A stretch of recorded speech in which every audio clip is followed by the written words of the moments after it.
Hello, this is Nigeria Daily, coming to you from Media Trust. I am Lilian Ogazi. Nigeria, Africa's largest economy, has a substantial Muslim population that adheres to Islamic principles, which makes the halal economy particularly relevant here. But the concept of the halal economy is not just confined to Nigeria or just the Muslim world. It's a multi-trillion-dollar global industry. Halal-certified businesses are increasingly appealing to consumers seeking ethical and faith-based options in everything from food and fashion to finance and pharmaceuticals. Yet, many Nigerians will ask, what exactly is the halal economy and how does it affect their everyday life? What role does it play in Nigeria's economy? Join us in this episode of Nigeria Daily to find out.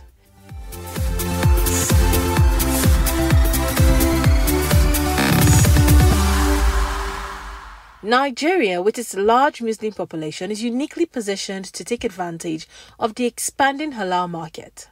But what does the halal economy actually entail, and what role does it play in our daily lives? To break it down, we speak with Dr. Bashir Aliyu Umar, an Islamic financial analyst. Dr. Bashir Aliyu Umar. Okay. I'm the Imam of Al-Furqan Mosque in Kano. And I'm also the Deputy Chairman of the Financial Regulation Advisory Council of Experts of the Central Bank of Nigeria, the council that advises the bank on issues relating to Islamic finance products and services, regulation and supervision. Yes, the halal economy is quite a recent introduction into the world economic system. It is basically the economy that aims to permissible incomes, permissible products, permissible services according to the Sharia, which is the divine law of Islam.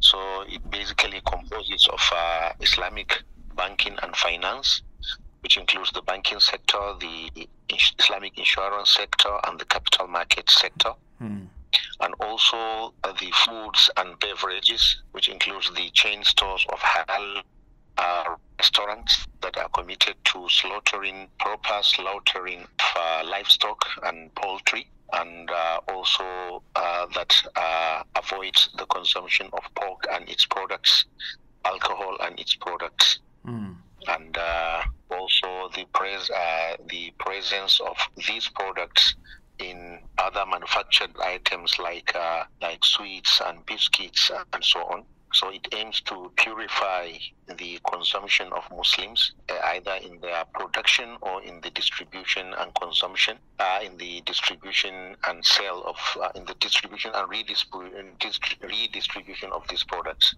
Another sector is the hospitality sector, that is the hotel business. That is committed to a hotel business that is ethical, that does not involve immorality in the offering of the services, avoids having discotheques and clubs and practices that are unacceptable to under the Islamic law. Another sector is the travel and tourism. The travel and tourism that is committed to visiting areas that are Islamic sites like like Mecca and Medina and Jerusalem and other historical areas of Islam, like in Turkey, in the Balkans, and in the old Soviet republics like Uzbekistan, Samarkand, Kazakhstan, and so on. There is also the component of fashion. The fashion is mostly devoted to beautiful women dresses that covers the body and does not and gives the Muslim woman her identity, whereby she observes the rules of the Sharia in properly covering her body, but then she has elegant style and with elegant designs that is part of the adornment that in Islam females are regarded as always loving adornment. So it will join together adornment and observing the limits of the Sharia. These are part of the components of the halal economy. So this, coupled with Islamic banking and finance, it creates a whole economy that serves not only the Muslims but also the non-Muslims. You see, because non-Muslims those who are committed to ethical ideals. They respect restaurants and hotels that observe the limits of the Sharia, that don't have this immorality in it, and they also appreciate the ethical ideals of Islam, of truthfulness, loyalty, commitment, sincerity, and transparency, and so on and so forth. So the halal economy, it not only serves the Muslims, it also serves non-Muslims. Just like we are witnessing in Nigeria with Islamic banking and finance, whereby we have shareholders that are having shares in Islamic banks like Jaiz, Taj, Lotus, and the other banks.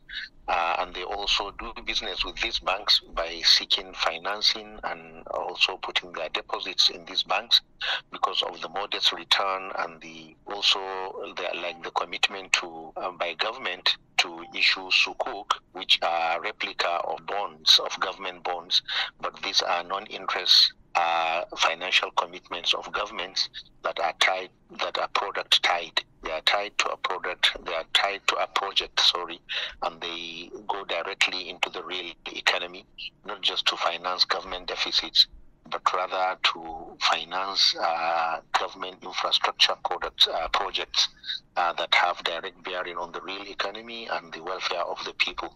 Just as we are seeing in the sukuk, you can see when you move along the roads that have been built with sukuk are clearly identified sukuk, so that investors have this feeling of satisfaction that indeed their investment does not only generate return for them, but it is an impactful investment. It is an investment that impacts on the lives of the people, that impacts on the real economy of the country, and bears directly on overall development. So the other components of the halal economy, they virtually have the same commitment too. And now for people who want to really leverage the momentum of introduction of halal economy in other economies of the world, especially the UAE and Malaysia and Indonesia and Brunei, these are strong economies that have got a strong halal economy in them. People can leverage the experience of these economies, and that coupled with what we have in Nigeria of a large population, especially a large population of Muslims that are committed to observing the limits of their religion in terms of their consumption, financial dealings, production, and business and dealings. They are all this a great opportunity for the halal economy in Nigeria. So, in a nutshell, sir, how does this contribute to Nigeria economy? It contributes because it opens up sectors that have hitherto been not developed. Like in the food and beverages section, the introduction of halal economy will greatly improve the exports of Nigerian products, because when you have a halal economy, you have to have halal certification, and the halal certification is something that is made. The halal certification is something that is made a condition for imports by notable companies in a lot of countries, like in Turkey, in South Africa, in Pakistan, in Malaysia, Indonesia.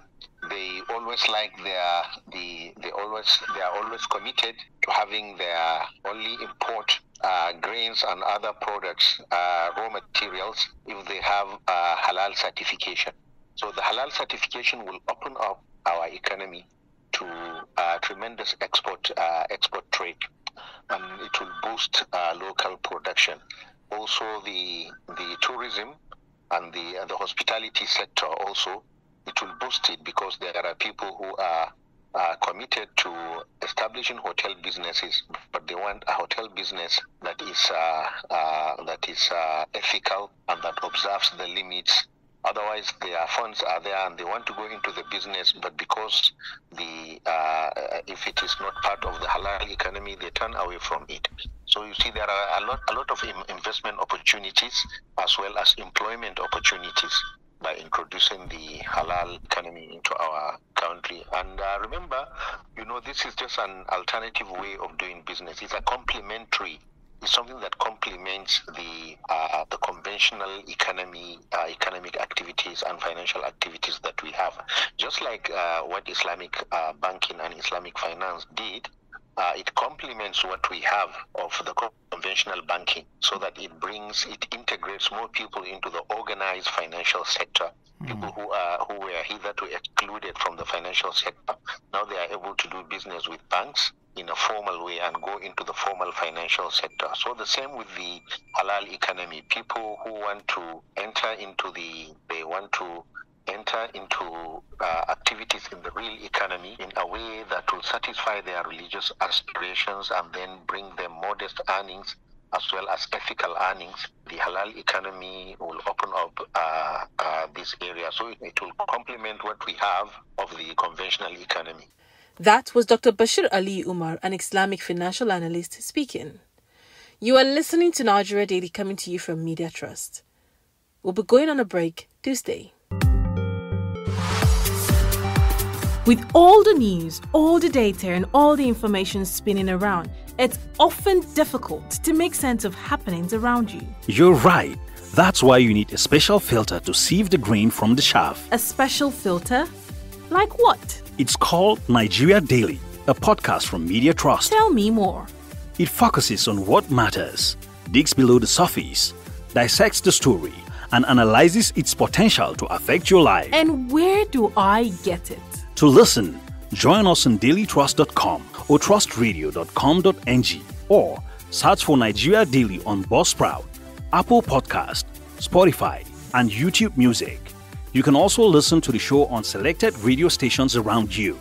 For details, contact us on 0810-557-3735. You can also follow us on Facebook, Instagram, X, and TikTok at Trust Radio Live.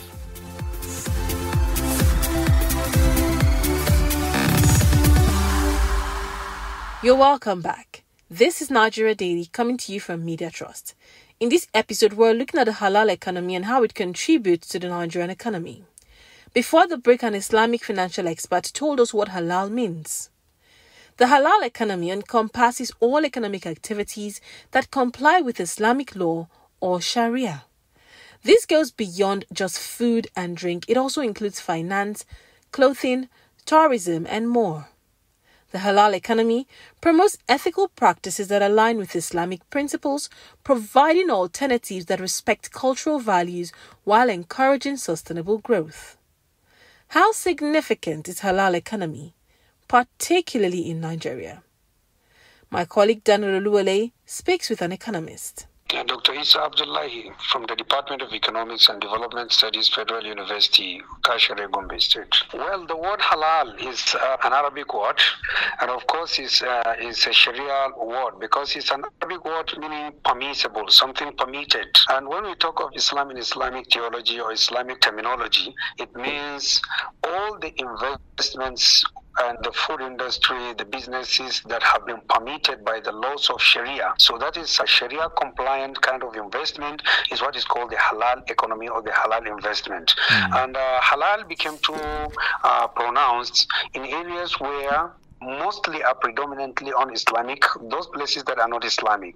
Because in an Islamic economy, virtually everything that will be traded or will be marketed or will be consumed will definitely be the halal business. Therefore, there could be no specification, there could be no justification for naming it halal because it's the general food that could be seen there. In places like the United States of America, where predominantly are not Muslims, are Christians and some other religions, US, UK, France, and so on, halal became more pronounced in 80s, 90s, and today.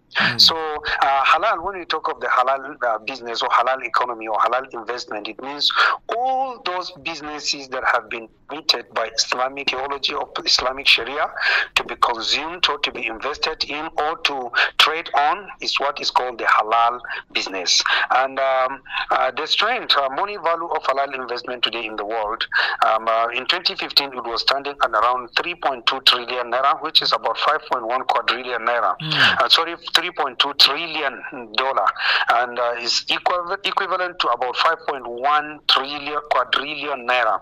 Or in 2025, it is expected to be about 7.7 trillion dollar, which is about 12.32 quadrillion naira. So if you talk of the halal business, it's in the US, you realize that there are a proportion of people who have migrated of recent to the United States of America, mostly immigrants from Arab countries, from Asian countries like Pakistan, where they have been troubled with conflicts here and there, Indonesia and so on.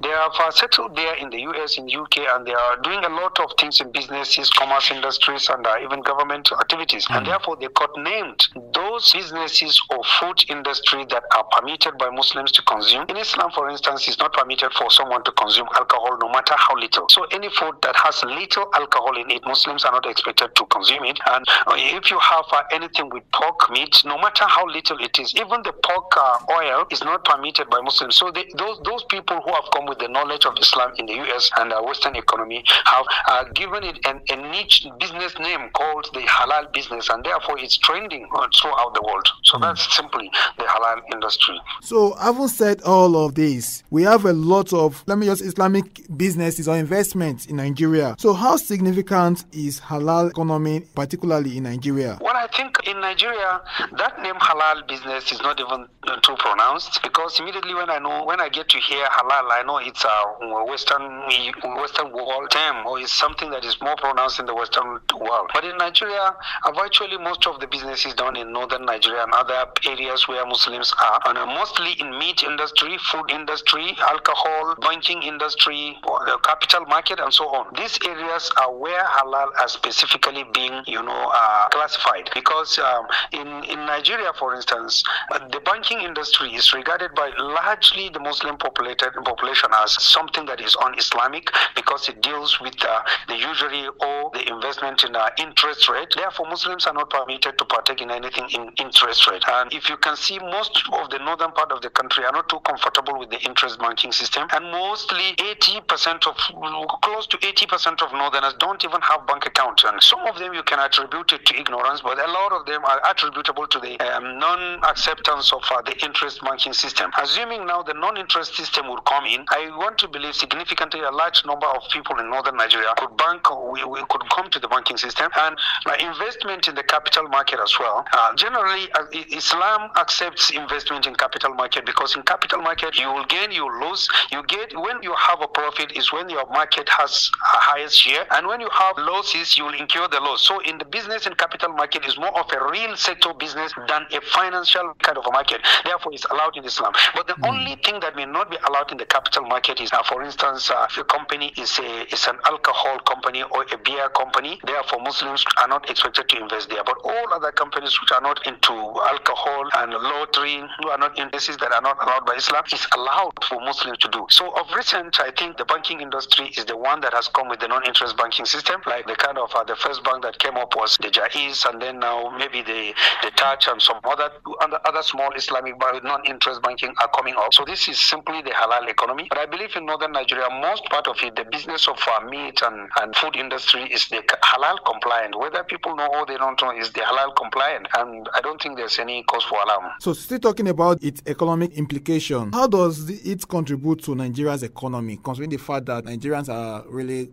seeing a lot of things happening and we have a halal economy? So how does it contribute to Nigeria economy? Can you throw more light on it? But I think the halal economy in Nigeria is not official. I think it's personal. Mostly it's personal. I think it's just of recent that it's coming on limelight, that people get to understand that there is something called Islamic economy, Islamic system of administration of banking, capital market. The sukuk you are seeing constructing roads in Nigeria is an Islamic economic model of capital market. It's borrowed from the Islamic Development Bank in Saudi Arabia, and is borrowed also from other stock exchange markets around Asia, places like Indonesia, Pakistan, Malaysia, and so on. Those countries are compliant with the sukuk system. So in the sukuk, you borrow money with no interest, you invest, and when you get profit, you return back the money, which if there is loss together with the principal, or the person who is lending you the money will also suffer. And if there is gain, you will gain. So it's more of a business less than a kind of interest rate system, and I think it has impacted significantly in construction of roads and bridges in Nigeria. I think the second Niger bridge was constructed through the Sukoka kind of facility, and most of roads now in northern Nigeria, like places like the local bridge, the other roads that are being constructed from Abuja, Nasarawa, Lafia, Akwanga, and so on, are constructed through Skok. And if you go through other parts of northern Nigeria, southern parts of Nigeria as well, I've traveled to Bayelsa State of Recent. A lot of roads around Owerri going to Bayelsa were constructed through the Skok financial system, and I believe it has impacted. And what is good with the Sukuk and the Islamic or halal banking or investment system is that they will not give you just the money to go and do it, but they will make sure what the money has been budgeted for will be done. They won't give you just the cash so that you go and consume the money, but whatever they budget for, they will definitely supervise it and make sure it's being done. So at least with those ones and the banking system that is coming on board now, I think if you look at Europe, you realize that all these facilities are there for long, and the whites, whether Muslims or not Muslim, they are into it, and it pays them well. They are doing it well. And in Nigeria, I think Jaiz Bank became the first, maybe the best performing bank in 2023 during the problem of cash scarcity. That was the period of cashless policy. Jaiz became the household name of Nigeria because of its strict compliance with the Islamic system, because the halal system says that what the money is meant for, you must do it. You don't divert it to another way. If you do that, if they catch you, they will definitely dismiss you from the work, and they will catch you. That's how it is. So I think Jaiz came up when it was having little capital base, but now Jaiz has a large amount of money, in about 100 or 200 billion naira as its capital base. But when it came up, it was far less than 20 billion naira. But now it has grown gigantically strong. It's getting stronger. Together with its sister one, the Taj, they are moving, and they are opening branches nationwide. But we are getting to know more of the halal.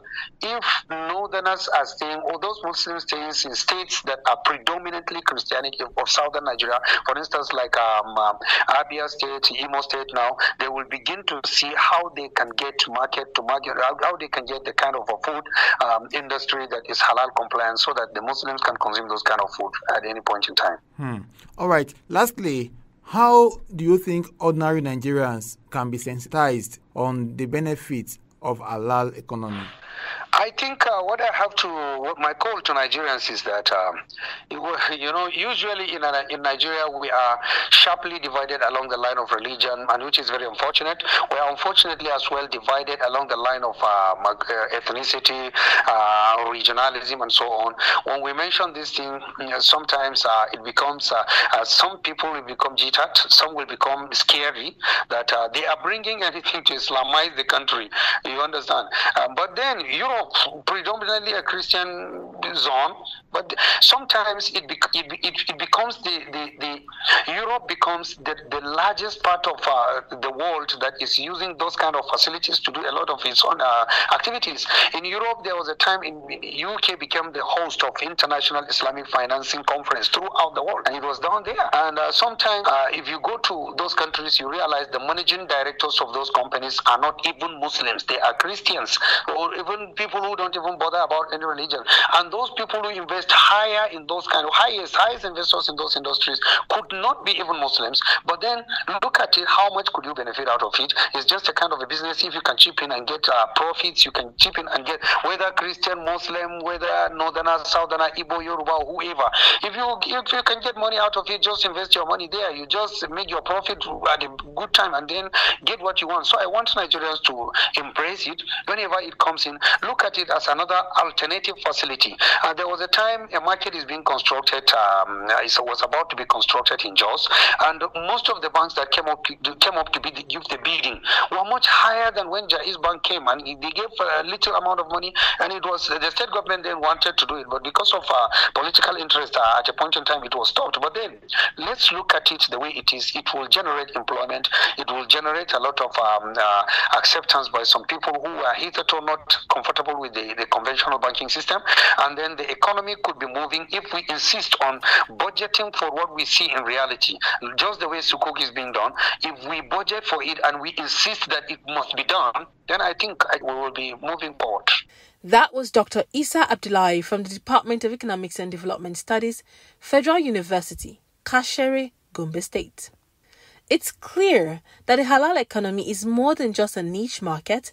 It's a multi-sector powerhouse with the potential to transform how we do business, invest, and even live our daily lives.